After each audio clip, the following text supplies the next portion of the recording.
Morning sunlight spilled across the golden honeycombs in the hive of the moon hollow. The hive was worried. Long weeks without rain had dried up the meadows. Nurse bee Aunt Bua sighed as she sorted the last of the dried pollen. If the rain doesn't come soon, the little ones will have nothing to eat.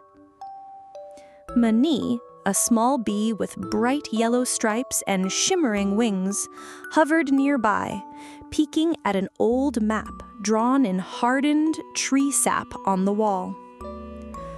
"Grandpa Beetle, what's this place here, circled in red?"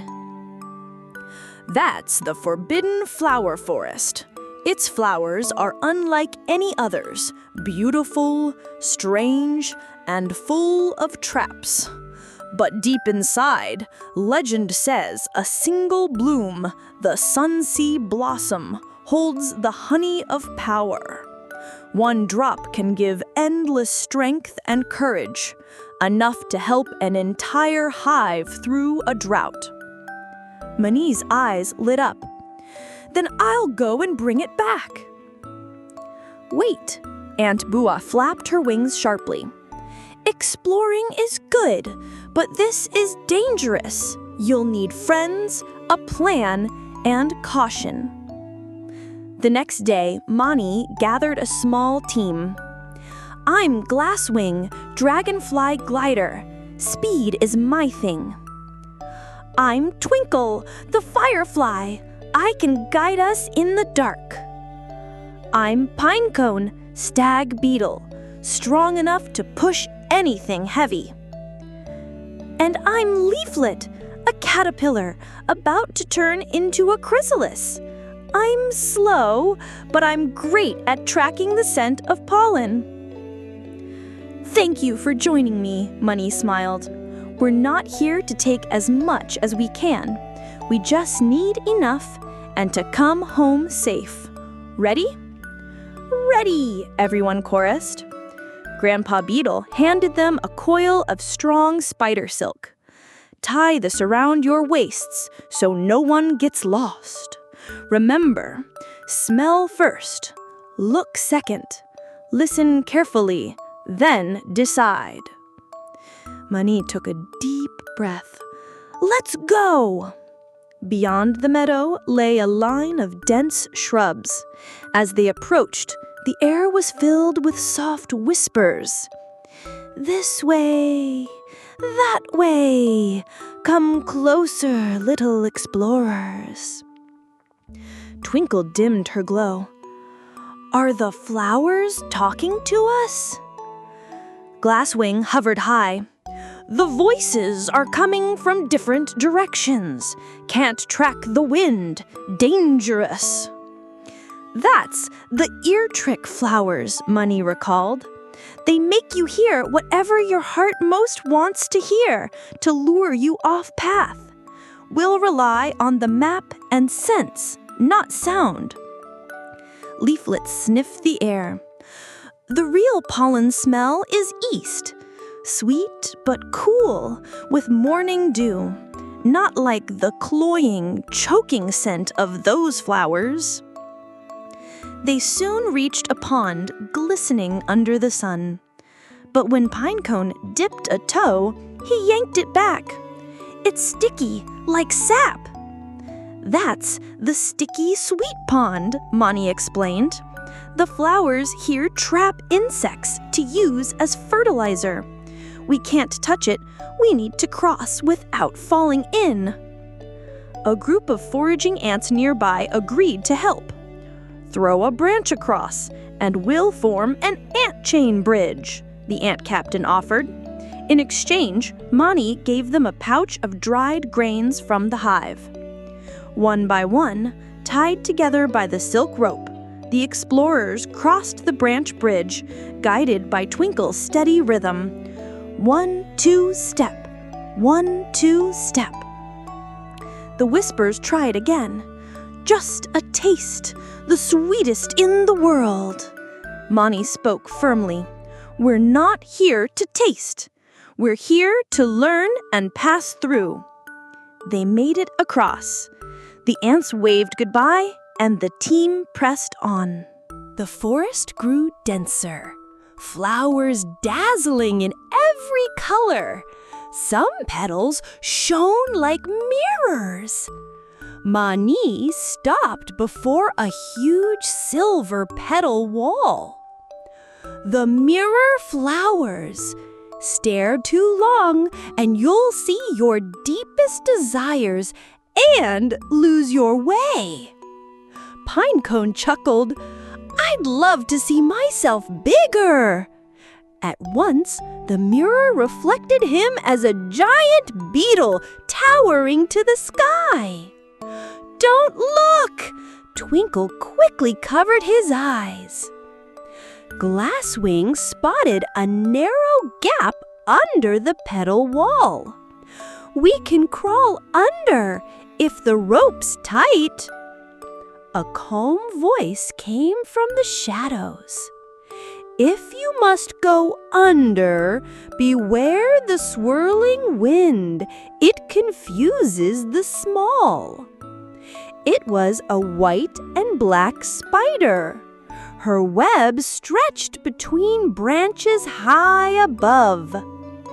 I can lend you a safety thread, but don't touch my shiny threads.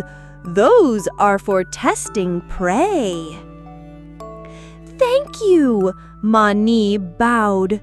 She poured a drop of honey into a raindrop on a leaf as thanks.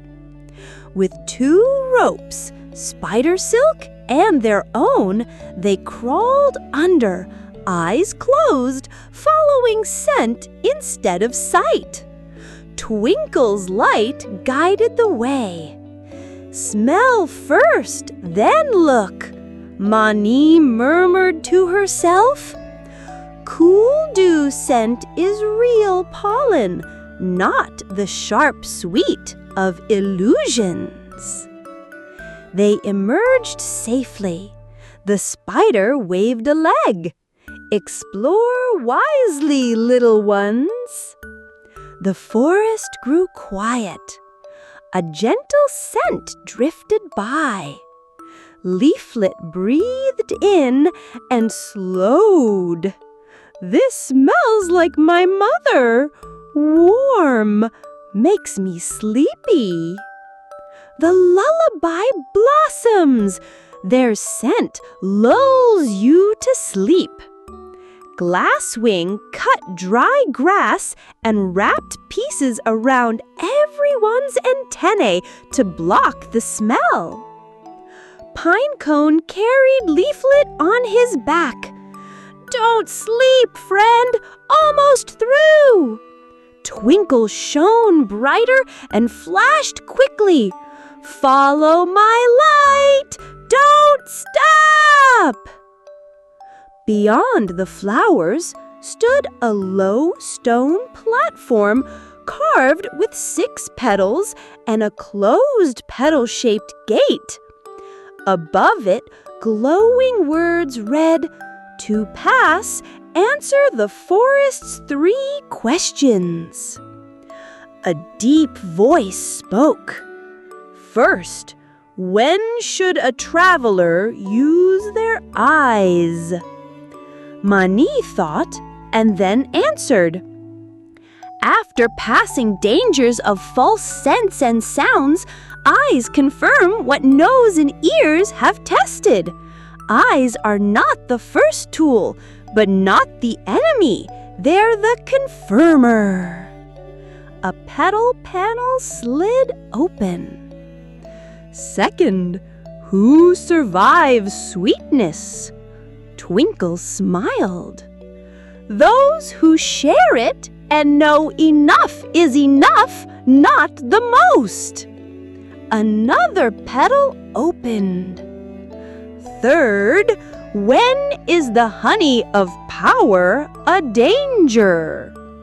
Pinecone replied, when taken with greed to boast or hoard, not to sustain and share.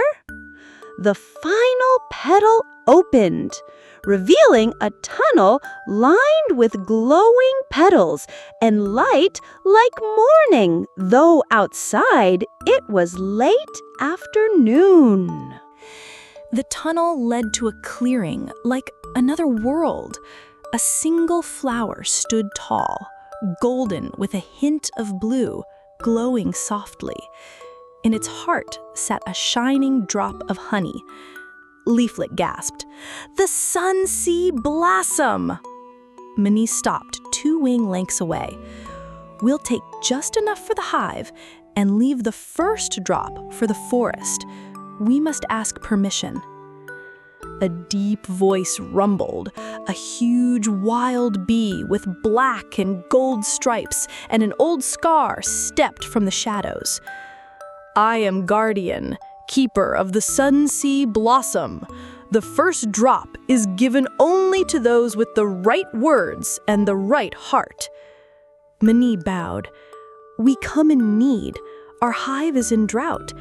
I ask for 1 drop to make a starter honey, mixed with other flowers' nectar, so all may have strength. I will not return in the same season, and I'll teach the next generation about enough." Guardian stared. "And if danger comes on your way back, will you choose the honey or your friends?" Minnie answered without hesitation, "Friends." "That answer passes." He stepped aside. "But remember, the forest is not a prize to conquer, but a teacher." Minnie carefully drew 1 drop into a tiny glass vial. But the ground shook. A whirling wind rose, carrying sharp thorn seeds.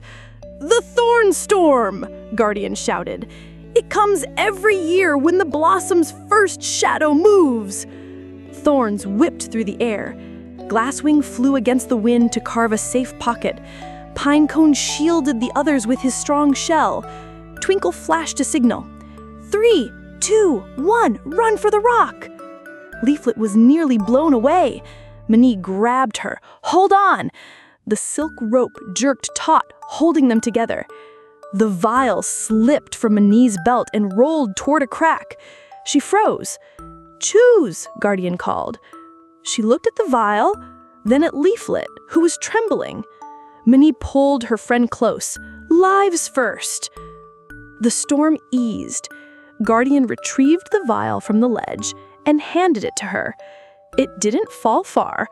Most visitors chased the vial first. You chose right.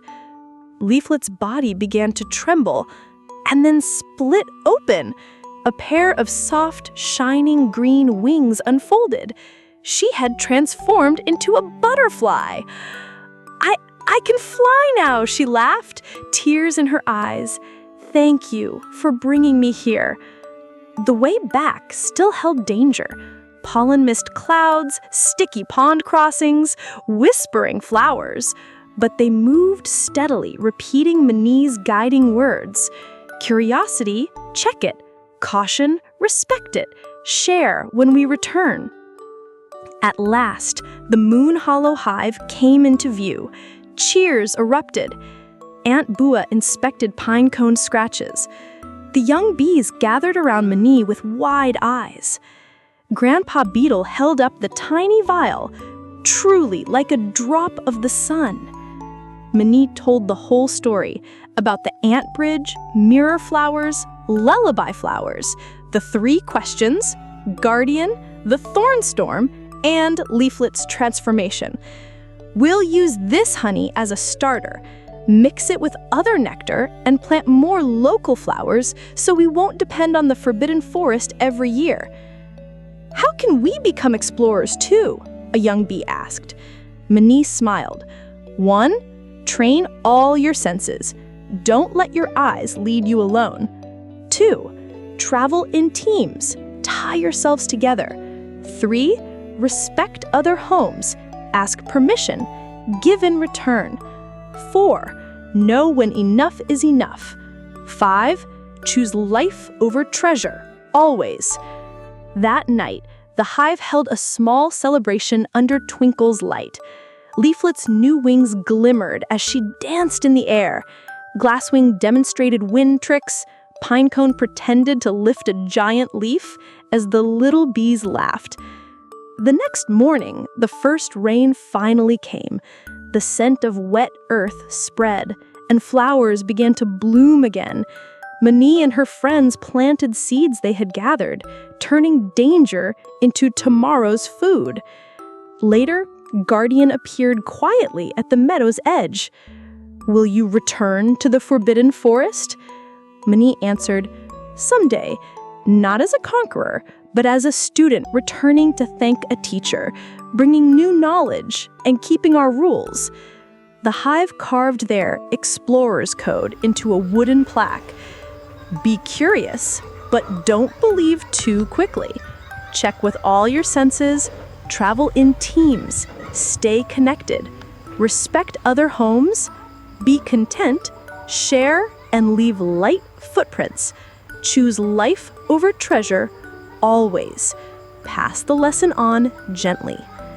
And so the name Mani the Explorer Bee was carried on the wind, not just for bringing back the honey of power, but for teaching that even the most dangerous forest can be the kindest teacher if you enter it with curiosity joined hand in hand with caution. Moral: curiosity opens the world to us, but it must be guided by caution, respect, and enoughness.